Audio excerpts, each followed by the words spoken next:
Hello everyone, welcome to Eclassopedia. I am Reenu Saini, physics tutor in Eclassopedia. This is an online tutoring platform.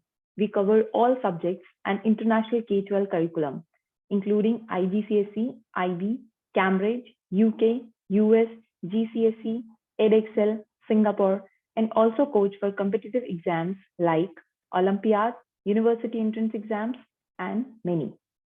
We have students from 50 plus countries, including the US, UK, Asia. Now, let us learn a small concept from laws of motion. To begin with, let's start with what do you understand by the laws of motion. So here we start. So the laws of motion, it was given by many scientists. This theory was researched by many scientists. So let's see. The first one is we will talk about Aristotle's falsy observation. The second is Newton's first law of motion. Aristotle's falsy. An external force is required to keep a body in uniform motion. So he said that to change the state of a body, it is important to act some external force on it. So this was given by Aristotle. Just he shared that to change the state of the body, it is required the force. He doesn't share any thought of stopping it. So next, Galileo experiment. He says, like after Aristotle, what Aristotle says that the body will stop by itself. It doesn't require anything. But to change the state, initially, it requires an external force. And the next one, Galileo. By his experiments, he proved that the body will not stop by itself. So he says that the body does not stop by itself, as what Aristotle says. So the third one is Sir Isaac Newton. He proved by his observation that the body will not stop by itself. It requires some external force to change its state of rest or uniform motion. Means to change the state of the body, it requires the force. So he took on the theories of Aristotle and Galileo. So let's talk about Newton's first law. So he invented this Newton's first law. So he said a body continues in its state of rest or in uniform motion in a straight line unless acted upon by a force. So he said that the body will not change its state of rest or the state of uniform motion until or unless it is not acted upon by any external force. So it is important for us to apply the force to change the state of the body. So next we talk about inertia. Why? Because Newton's first law is based on inertia, or Newton's first law is also known as the law of inertia. It is the inability of a body to move by itself, or it is the property of an object to resist the change in its state of rest or uniform rectilinear motion. So it is like when we apply the force on the body to change the state, the body will resist that change. And this property of resisting the change is known as inertia. Or we can say that the inability of a body that the body will not move by itself is known as inertia. Or inertia of an object is directly proportional to the mass of the body. So it means the more the mass of the body, the more is its inertia. The less is the mass of the body, the less is its inertia. So let's come to this.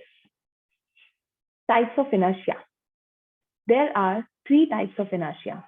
Inertia of rest, inertia of motion, and inertia of direction. So we'll talk about it one by one. Let's see inertia of rest. So we can see here the diagram, like what practically it is doing. So it's like one glass of water and a card is placed on it. So we are applying the force on the card. And when we are applying the force on the card, what is happening? The card is moving, but the coin is not moving. Why it is so? Because the force is applying only on the card, not on the coin. So the inability of the coin not to move by itself, because of inertia, it falls down in the glass. It was not moved with the card. So next is inertia of motion. We know that sometimes we feel jerk when we are sitting in a vehicle. Why it is so? Because when we are sitting in a vehicle, it means that our lower body is in contact with the vehicle, and the upper body is not in contact with the vehicle. So that means what? The upper body is at rest, and while the vehicle is in as the vehicle is moving, the lower body is also moving. So suddenly when we apply the brakes, it means that our lower body is moving with the vehicle. So it doesn't, uh, feel that something different happened. But for the upper body, because it was rest and suddenly the brakes applied, because of the inertia of the upper body to not change its state, it will feel a jerk. It will feel a jerk in a forward direction. This happens when we are moving in a vehicle.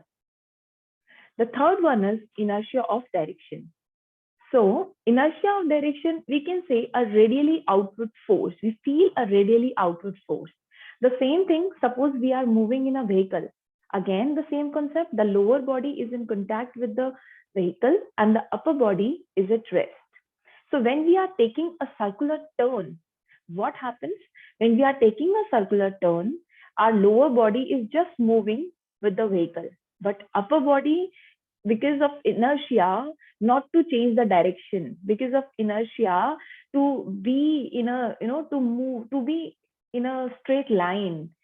So this, because of this resistance, the body will feel an outward force in the upper body, and the lower body doesn't feel so, because in the contact connection of the vehicle. So here I have set 2 questions based on the topics we have just discussed.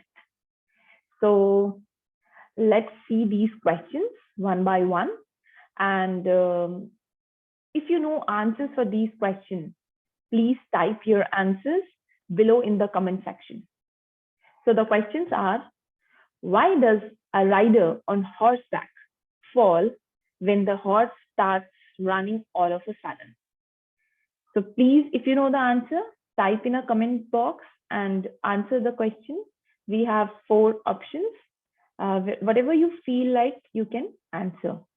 As we had just discussed, so I guess that you can answer it.